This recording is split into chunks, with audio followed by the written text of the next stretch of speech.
আজকে বাঁধাকপি আর ডিম দিয়ে একটা রাইস রেসিপি করব। আশা করি আপনাদের ভালো লাগবে। তো আজকে প্রথমে হচ্ছে কড়াই তেল দিয়ে দিয়েছি, এরপরে হচ্ছে গোটা জিরে ফোড়ন দিয়ে দিয়েছি, এরপরে এতে আদা, গ্রেট করা আদা দিয়ে দেবো, সেটা একটু ভেজে নেব।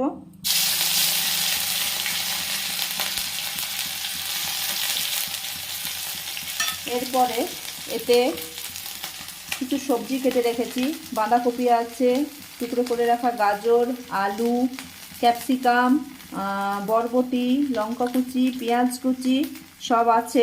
এইগুলো এতে দিয়ে দেব, দিয়ে এগুলো একটু সব ভেজে নেব।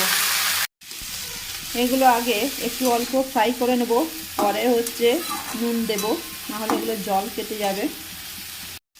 আমার ভাজাগুলো 80% ভাজা হয়ে গেছে। তারপরে নুন, হলুদ, কাশ্মীরি লঙ্কার গুঁড়ো, গোলমরিচের গুঁড়ো, এখানে চাট মশলা আর দিয়েছি একটু ভাজা মশলা। এগুলো দিয়ে একটু আগে ভালো করে এগুলো মিশিয়ে নেব। এগুলো মশলা দিয়ে ভেজে নিয়েছি। এরপরে সেদ্ধ করে রাখা কুচনো ডিম দিয়ে দিয়েছি, আর একটু মেথি পাতা হাতে ঘষে দিয়ে দিয়েছি। এগুলো একটু মিশিয়ে নিচ্ছি। এরপরে মেশানো হয়ে গেলে এতে আগে থেকে তৈরি করে রাখা ভাতটা দিয়ে দেবো।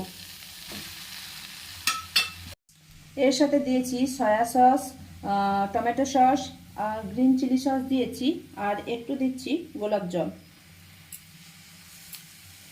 এরপরে এগুলো একটু ভালো করে মিশিয়ে নেব। আমার সব কিছু মিশিয়ে নিয়েছি। আমার বাঁধাকপি আর ডিম দিয়ে ভাতটা রেডি হয়ে গেছে। ভিডিওটা দেখার জন্য ধন্যবাদ।